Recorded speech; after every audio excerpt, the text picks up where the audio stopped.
Have you ever felt truly underestimated, like the world saw only a fraction of who you are, dismissing the strength, skill, and quiet courage hidden beneath the surface? Imagine a moment when every eye in the room doubts you, when their whispers cut deeper than any words.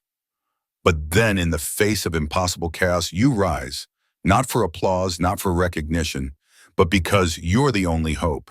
Because sometimes the most extraordinary heroes are the ones you'd least expect, sitting silently beside you, waiting for the moment the world needs them to fly by. The co-pilot's tone was heavy with disdain, his words barely veiling the condescension as he addressed her. "Sorry, ma'am, the cockpit isn't a tourist attraction. Please return to your seat." Around her, a few passengers exchanged amused glances. Some even chuckled quietly, clearly entertained by what they perceived as a passenger overstepping her place. Emily didn't respond. She returned to her seat in silence, her expression unreadable, but the sting of dismissal lingered. Less than 10 minutes later, the situation on board took a sharp, terrifying turn. As the engines thundered and the aircraft picked up speed down the runway, Captain John Mitchell suddenly slumped forward in his seat, unresponsive. A wave of panic swept through the cabin. Gasps, confused murmurs, and the rising tension were immediate. All attention shifted to a single person, the woman who had tried to warn them, the one now standing calmly in the aisle. Who was she, really? And how could she possibly be their only chance at survival at 30,000 feet? Emily Rhodess, 35 years old, had walked through Dallas-Fort Worth International Airport like any ordinary traveler that morning. Her economy ticket was tucked into her jacket pocket, and a plain carry-on bag hung over one shoulder. She blended in effortlessly with the crowd, just another anonymous face in the stream of passengers heading to their gates. There was nothing about her posture or clothing that hinted at the layers beneath, at the formidable experience, discipline, and scars she carried with her. 7 years earlier, Emily had been flying C-130s into hostile territories under radio silence, leading tactical airlift squadrons through sandstorms, anti-aircraft fire, and compromised runways. Her unmatched composure in high-stress situations earned her the call sign Falcon 1. She had pulled off the kind of missions that others wouldn't dare attempt, missions where failure meant certain death. But all that came to an abrupt end after a classified operation unraveled disastrously. The details were buried in military files, but Emily was left with a heavy burden of survivor's guilt and a purple heart she never displayed, tucked away in a drawer like a memory she refused to face. Today, she told herself she was just another civilian flying from Dallas to Denver. A routine business trip, nothing more. Except it wasn't routine, not really. She hadn't set foot on a plane in over 2 years. Not since she'd left the service. Not since the nightmares began. Being a passenger instead of a pilot made her feel like a ghost in her own life. Watching someone else at the controls, knowing too well what could go wrong and how fast. Still, she boarded the Boeing 737 with practiced calm. Her eyes automatically scanned the aircraft as she walked down the aisle, her mind quietly assessing.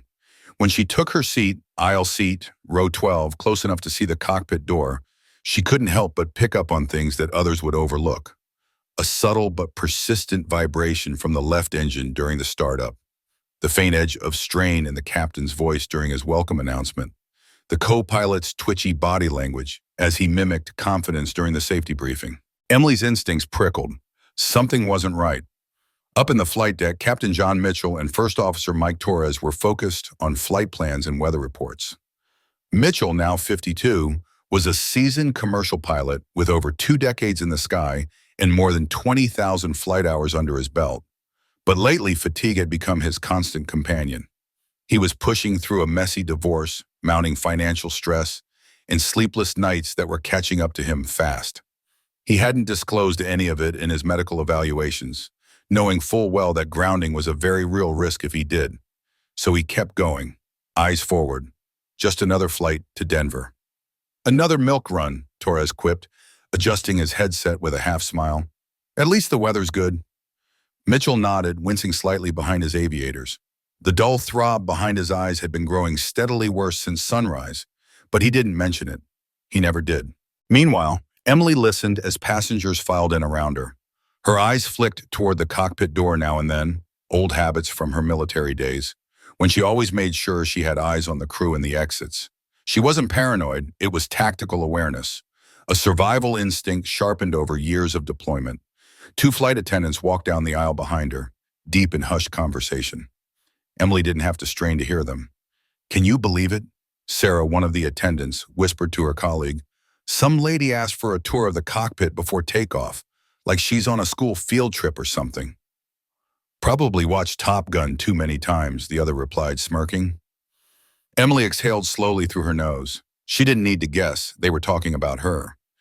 During boarding, she had approached the flight deck, not because she wanted a thrill or a photo, but because her gut had been telling her something was off. Years of flying in combat zones had taught her to spot subtle signs of a crew's readiness, or lack thereof. She wasn't being nosy, she was trying to prevent a disaster. But when she'd respectfully requested a word with the crew about a potential safety concern, First Officer Torres had stepped out of the cockpit and shut her down immediately. "This is a real aircraft, ma'am," he'd said, loud enough for others to hear. "Not a simulator." His tone was cool, polite on the surface, but the underlying sarcasm had turned heads. Emily had felt the collective gaze of nearby passengers fall on her, amused and dismissive. "The cockpit isn't open for tours. Please return to your seat and let us do our jobs." He hadn't known, had no idea who she was, that she had logged thousands of hours behind aircraft controls in circumstances far more dangerous than anything he had likely experienced in his civilian career. He just saw a woman asking questions and assumed she was out of line. From the row behind her, a businessman leaned toward his companion and chuckled under his breath. "Looks like someone's seen Top Gun a few too many times." Emily ignored it.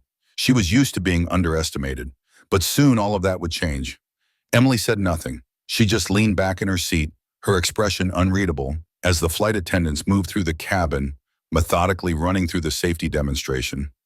Around her, the low hum of pre-flight preparations buzzed like a familiar background score, hydraulics whining as control surfaces were tested, the subtle shifts in engine pitch as systems came online. But her instincts, those sharp, battle-hardened instincts, refused to settle. Something wasn't right. Captain Mitchell's voice over the PA wasn't quite what it should be. Emily had caught it, the barely there slur in his words, the slight but definite hesitation between sentences. Things a casual flyer might chalk up to nerves or end-of-day exhaustion. But to Emily Rhodess, former military aviator, these were red flags waving in slow motion. Something was wrong, even if she couldn't prove it yet. As Flight 227 taxied toward the runway, she tightened her grip on the armrest, knuckles pale. Maybe she was overreacting. Maybe this was just the residual edge that never left her since she'd stopped flying. In 10 minutes, she told herself, they'd be at cruising altitude. The seatbelt signs would click off, and all this tension would melt into nothing. She didn't know that in 10 minutes, she would be the only thing standing between 183 people and a catastrophe. The sting of humiliation still lingered. She tried to slow her breathing, but the atmosphere around her remained thick with mockery. Behind her, the businessman who had already dismissed her earlier was chuckling again, low and derisive. "These wannabe pilots crack me up," he muttered, loud enough for her to hear. Emily didn't turn around. She kept her eyes closed, lips pressed tight, absorbing it all in silence. "I bet she's got a folder full of flight simulator screenshots on her phone," he continued, nudging his seatmate. "Probably thinks she can fly a 737 because she played Microsoft Flight Simulator," the other man added with a smirk. Their laughter was casual, careless. Emily sat with her jaw locked, her eyes closed not in retreat, but in restraint. They didn't know the long nights she'd flown in blacked-out cockpits over hostile territory. They didn't know the calm she'd held under fire while guiding her crew through combat zones. They had no idea what kind of woman they were laughing at, but explaining would be useless. To them, she was just another civilian with a Top Gun complex and a flight jacket bought online. In the cockpit, Captain John Mitchell dragged the back of his hand across his forehead, wiping away a sheen of sweat. The dull ache in his head was spreading, worsening with every second. Something was tightening in his chest, a pressure that wasn't going away. He told himself it was stress. He had enough of it. The bitter divorce, the legal fees piling higher each month, the relentless need to keep flying just to stay ahead of it all. "Tower Flight 227 ready for takeoff," Mitchell said into the radio. His voice was tight, strained. "Flight 227, you're cleared for takeoff. Runway 18 right. Contact departure on 119.3, came the reply. First Officer Mike Torres glanced over at him, eyebrows pinched in concern. Mitchell's hands trembled ever so slightly as they rested on the yoke. "You okay, John? You look a little pale." "I'm fine," Mitchell snapped, then caught himself and softened. "Just tired. Been working too many hours lately." Torres nodded slowly, hesitating. There was something gnawing at his gut, a sense that he should press further. But challenging a senior captain's fitness right before takeoff wasn't a decision made lightly. John Mitchell had logged thousands more hours than he had. He deserved the benefit of the doubt. In the cabin, Emily felt the familiar visceral surge as the 737 engines roared to life, pushing the aircraft forward with unrelenting power. Despite her anxiety, her pilot's reflexes activated without her permission. She listened, really listened, to the engine pitch, the rhythm of acceleration, the feel of the lift, but something wasn't matching up. The acceleration was too abrupt, too aggressive. And then there was the angle. The rotation was off, too steep for protocol. Her brows knit together as she focused harder. Then she heard it, barely audible, but unmistakable to someone trained like her. The captain's breathing, labored, ragged, still faintly picked up through the open intercom from his last announcement. In the cockpit, Mitchell's world was narrowing fast. His vision blurred at the edges, the pain in his chest now shooting down his left arm like a live wire. He couldn't ignore it anymore. His hands trembled violently as he tried to steady the aircraft in the most critical moment of flight. Sweat streamed down his face, cold and relentless. "John," Torres said, his voice tense. "John, talk to me." But Mitchell didn't respond. His body sagged forward, hands falling away from the controls. At 800 feet in the climb, Captain Mitchell's heart gave out completely. The moment his body went limp, the aircraft pitched sharply forward. It was sudden and jarring. The cabin erupted in chaos as the plane dipped nose down. Passengers screamed as their seatbelts strained against the violent pull of gravity. Coffee flew from cups. Overhead bins banged open, their contents spilling out. And somewhere in that case, Emily Rhodess unbuckled her doubt. Screams tore through the cabin like jagged glass. Emergency lights blinked in frantic bursts, while the mechanical voice of the warning system echoed with chilling precision. "Terrain! Terrain! Pull up! Pull up!" First Officer Torres clutched the controls with trembling hands, trying desperately to stabilize the plane. But nothing in his training had prepared him for this kind of catastrophe.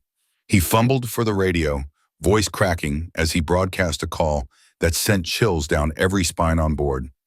"Mayday! Mayday! Mayday! Dallas Tower, this is Flight 227 declaring emergency. The captain is incapacitated." The declaration sparked full-blown chaos. Fear rippled across the cabin like a tidal wave.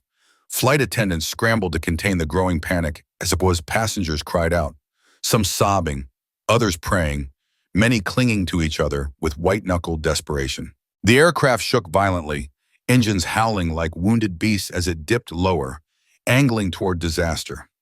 Amid the frenzy, a figure unbuckled her seatbelt with eerie calm. Emily Rhodess rose to her feet, a woman of striking composure in the eye of terror.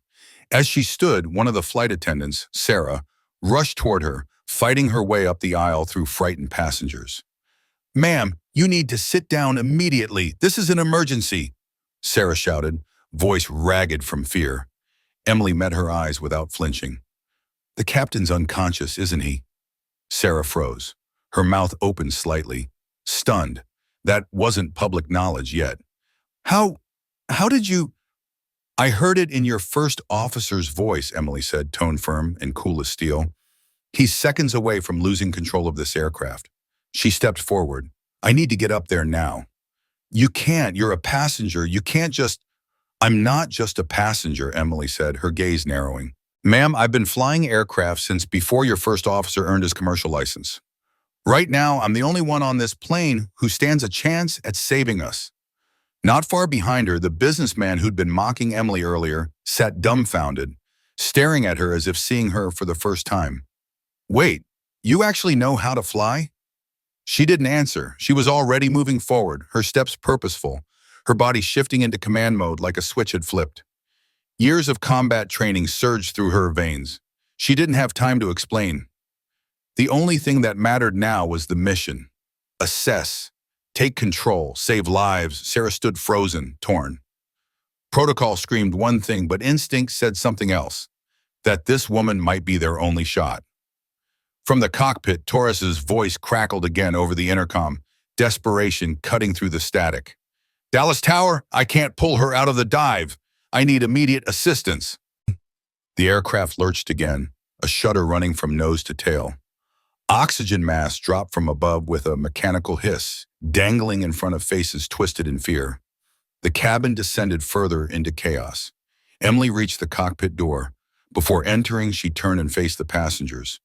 In that instant, everything about her changed. The quiet civilian vanished. What stood before them was a leader forged in fire, someone who had faced life and death and never blinked.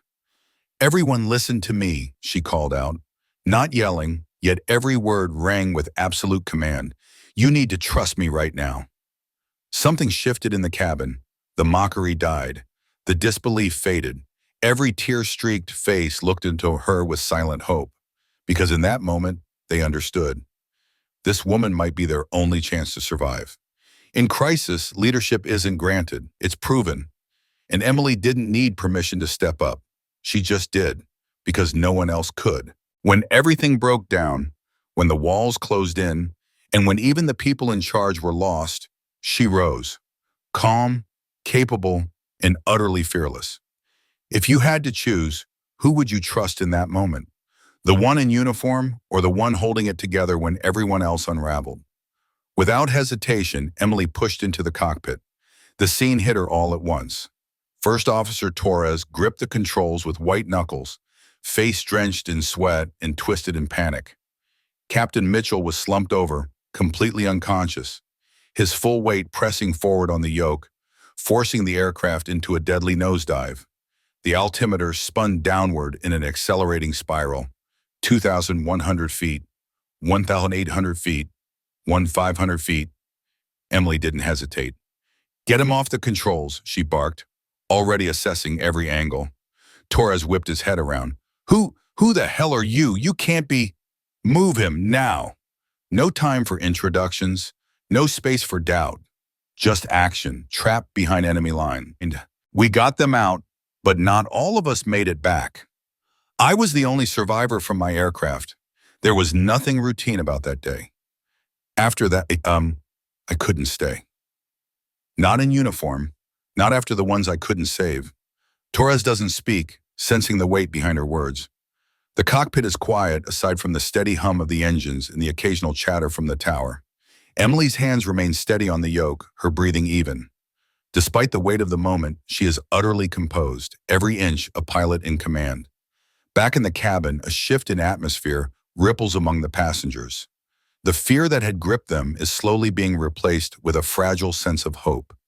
People who had braced for impact now glance out their windows. A young girl, no older than 6, clutches her mother's arm. "Mommy," she whispers, "are we okay now?" The mother, eyes still wide with tension, gives a shaky nod. I think we're going to be okay." Sarah, the flight attendant, walks down the aisle with renewed purpose, calming passengers, giving short updates when she can. "We've got someone very experienced flying the plane now," she reassures an elderly couple. She knows exactly what she's doing. The businessman who had earlier ridiculed Emily now stares toward the cockpit door in stunned silence. His smirk is gone, replaced by a dawning realization. He looks around at the other passengers, then lowers his eyes. The shift in his demeanor is clear. Shame, perhaps, or awe. In the tower, Morrison watches the radar blip of Flight 227 as it adjusts course, just as instructed. Smooth, precise, and textbook clean. He doesn't need to see the cockpit to know it's Falcon 1 behind the controls. The way she turned that aircraft around mid-dive, it wasn't luck. That was skill. Combat-born, hard-earned skill. He leans back in his chair and exhales. "Welcome back, Falcon 1, he murmurs to himself. Emily, meanwhile, tunes out the emotions swelling in the cabin and tower alike. Her focus is absolute. There will be time later for explanations, for reunions, for whatever fallout might come from revealing her identity. But right now, her job is singular and sacred. Get these people safely on the ground. The runway lights come into view, clean lines stretching out like a promise beneath them. Emily begins to call out the landing checklist. Flaps to 30, gear down, speed brake armed. Her voice is calm, decisive. Torres responds quickly now, fully locked in. The fear he felt at first has been replaced by respect, and maybe something deeper. Trust. Final approach, Emily says. The 737 descends smoothly, engines throttled just right, glide slope perfect. No alarms, no erratic movement, just the steady, deliberate hand of a pilot who has made tougher landings in darker places. As they touch down, the tires kiss the tarmac with barely a jolt. Applause erupts in the cabin. Cheers, shouts, sobs of relief. But Emily doesn't react to any of it. Her hands stay on the controls, guiding the aircraft until it comes to a full and complete stop. Tower, Flight 227 is down and safe, she says into the radio. Copy that, Falcon 1, Morrison responds, his voice thick with emotion. Welcome home. Only then does Emily allow herself a breath, not of triumph, but of quiet, resolute release. She unbuckles her harness and turns to Torres, who is staring at her with a mixture of awe and disbelief. You just saved over 100 lives, he says softly. Emily shakes her head. I did what had to be done. That's all. Outside, emergency vehicles are approaching. EMTs are already preparing to board and assess the captain. The passengers begin to deplane slowly, many looking toward the cockpit, hoping to catch a glimpse of the mysterious woman who took control when no one else could. Some will tell stories for years about the day their plane almost went down, and the woman who brought them home. But for Emily Rhodess, for Falcon 1, it was never about stories or glory. It was about duty. It always had been. And now, for the first time in 7 years, that call sign had meaning again. Falcon 1 had returned. Your job, Emily says gently, placing a reassuring hand on Sarah's arm. You were protecting the flight. That's what you were trained to do. No harm in that. But Sarah still struggles to hold back the emotion, her voice cracking as she speaks. Still, if you hadn't been there, if you hadn't insisted, Emily gives her a small, tired smile. But I was there, that's what matters. Outside, flashing lights from emergency vehicles dance across the cabin walls as the aircraft slows to a stop. Passengers begin gathering their things, but the usual chaos of landing is replaced by something quieter, reverent. A kind of collective awareness settles over the cabin, like everyone's been reminded of how fragile life is, and how sometimes survival depends on the least expected person stepping forward. As Emily moves down the aisle, people reach out, not just to shake her hand or say thanks, but to connect, as if some part of them wants to absorb whatever strength it was that brought this plane down safely. A young girl runs up to her, her small arms wrapping tightly around Emily's waist. My mommy said you were like a superhero. Emily kneels down, eye level with the girl. I'm just someone who knows how to fly. The girl frowns. But you didn't just fly, you saved us. The child's mother, standing nearby, mouths a silent thank you through her tears. Emily nods and stands up again, her face betraying a flicker of emotion she tries hard to contain. She had carried many people home before. Soldiers, wounded friends, evacuees from war zones. But this was different. This time, the war wasn't halfway across the world. It had been right here, 30,000 feet in the air, in a civilian cabin full of strangers. Torres follows her, still shaken, still stunned. He watches how passengers look at her now. He had judged her too quickly, like everyone else. Now, all he can do is marvel. You know, he says, trailing her steps, they'll probably write stories about this day. About you. Emily doesn't look back. Let them write whatever they want, she murmurs. I just want everyone to get home. As they near the exit, airline executives and airport officials are waiting at the jet bridge, flanked by EMTs ready to board. One of the executives tries to rush forward, speaking hurriedly into a headset, but he's stopped in his tracks as the door opens and he sees her. Falcon 1, alive and real, stepping off the plane with the calm dignity of someone who's lived through the unimaginable and come out the other side. Morrison's voice crackles over the tower frequency for one final message, replayed in her mind as she walks away. Falcon 1, it's been an honor. Welcome home. She doesn't smile, not exactly, but in her silence, in the way her eyes scan the tarmac like a battlefield she knows too well, there's a quiet acceptance. A memory, maybe, of the lives she couldn't save, of those she did, and of the truth she's carried for years. Bringing people home, that was always the mission. And today, once again, she completed it. Emily reassures the young girl's mother, her voice calm and steady. She explains that following procedures usually keeps people safe, just not today. Today was the rare exception. As EMTs climb aboard and move toward Captain Mitchell, Emily steps back, letting them do their work, but not before delivering a concise, exacting rundown of his condition and the timeline of what happened. Every word she uses is deliberate, measured, and sharp. Her military medical background is unmistakable. Her tone that of someone who's orchestrated emergency extractions under pressure, too many times to count. First Officer Mike Torres steps out of the cockpit, the tension still clinging to his shoulders. His movements are tight, his expression haunted. He finds Emily amid the commotion and approaches with visible guilt etched across his face. Extending a hand, he says, "Ma'am, I owe you a formal apology. Back when you tried to talk to us before takeoff, you were trying to warn us, weren't you?" Emily nods, her eyes meeting his, steady and clear. "I noticed irregularities, labored breathing, slight confusion in his phrasing, a disconnect in his focus. We're trained to notice those signs, especially in fellow crew members." Torres swallows hard. "And I dismissed it. I dismissed you because you were a passenger. I let the rulebook override my instincts." "You don't need to beat yourself up," Emily replies quietly. "You managed the emergency well when it hit. That's what matters." Just then, a little girl tugs gently on Emily's sleeve. Her wide eyes peer up at her with wonder. "Are you really a hero?" Emily kneels so she's face to face with the child. "Heroes are just people who step up when something needs doing," she tells her softly. "Today that happened to be me, but tomorrow it could just as easily be someone else, maybe even you." The girl smiles shyly before darting back to her mother, who reaches out and places a hand on Emily's shoulder, her voice thick with emotion. "Thank you for bringing my daughter home." Those simple words sink into Emily with a weight she didn't expect. For 7 long years, she'd been haunted by the memory of the crew she couldn't save. Ghosts she carried into every quiet moment. But today she brought 183 souls back safely. That truth, more than anything, breaks something loose in her chest. As passengers begin disembarking, a wave of suits waits near the jet bridge. Airline execs, airport officials, press. The incident has already made its way to the media, who are setting up outside, eager to get a glimpse of the unknown pilot who pulled off an emergency landing with precision that shouldn't have been possible for a civilian. Cameras flash, reporters shout questions, but Emily waves them off.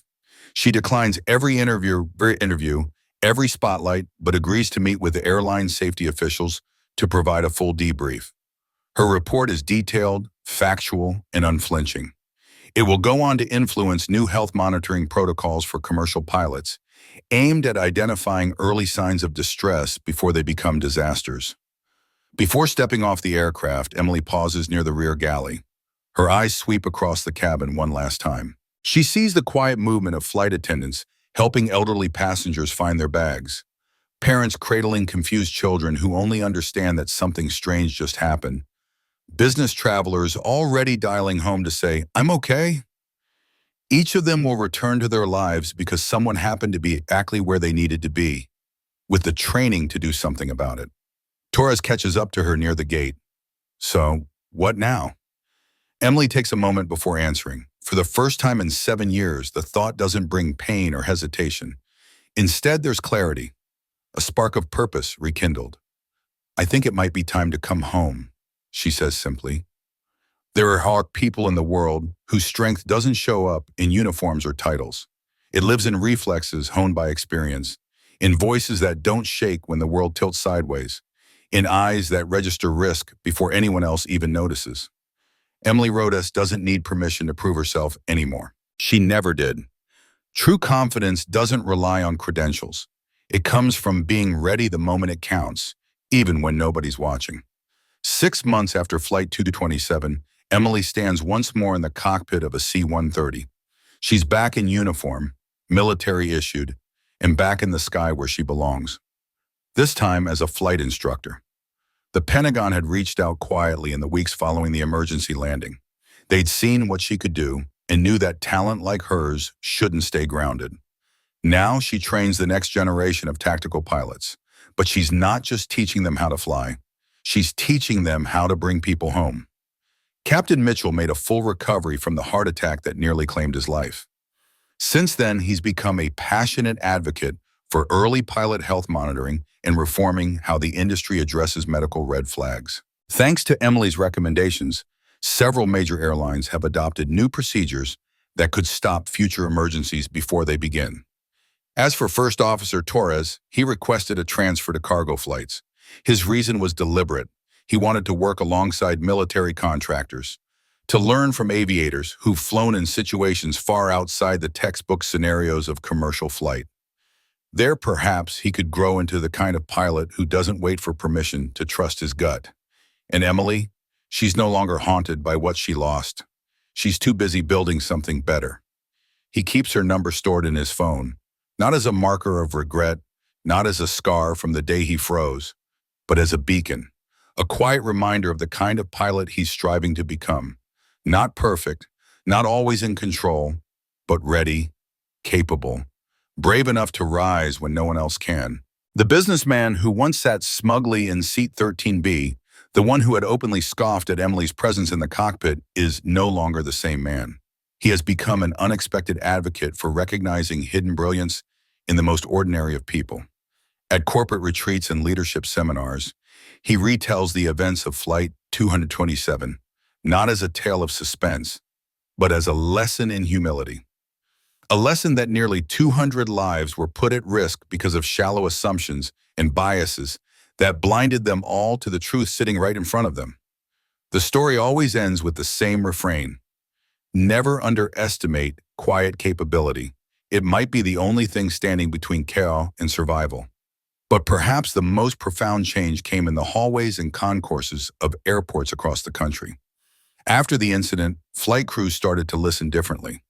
When passengers voiced concerns or asked questions that hinted at deeper knowledge, they didn't dismiss them as interference or nuisance. They started to pay attention, to take a moment before brushing them off. Behind closed doors, the aviation industry began quietly rewriting parts of its manual.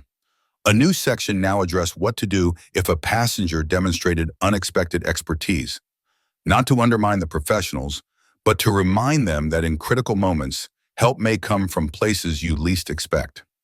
Sometimes the passenger asking the odd question might know more than the one expected to answer it. Emily herself now speaks at safety symposiums and aviation conferences around the country. Her voice is steady, her message clear. Cut from the sky, she once ruled in silence. She tells a truth that resonates far beyond flight decks and control towers. That competence doesn't always wear stripes. That experience doesn't come with flashing lights. That sometimes the person you overlook is the one most prepared to save you. She often glances down at the small silver wings pinned to her blazer. Not the commercial ones she was handed in the aftermath of Flight 227, but the original pair, the ones she earned in the field under pressure during missions no news outlet ever covered. Missions that never made headlines, but shaped her into someone who doesn't need a checklist to know what to do when everything falls apart. Some pilots need tower clearance before they roll. Others, like Emily, understand that in moments of crisis, authority is not granted by protocol. It is summoned by preparation. You don't wait, you act. Because in emergencies, capability is clearance. She sees it in the eyes of her audiences, young, hopeful cadets, fresh from flight school, still believing that the skies will always be calm and the systems will never fail. She doesn't disillusion them, she simply prepares them. She tells them what real flying demands. That when it all goes wrong, no one will come to tell you what to do. You will be alone, you will have seconds. And if you've trained well, those seconds will be enough. At the close of each talk, She leaves them with one final thought, a line she speaks with quiet certainty, never dramatic, but always profound. Real pilots don't lose their wings. They just wait. Wait for that moment when everything breaks apart.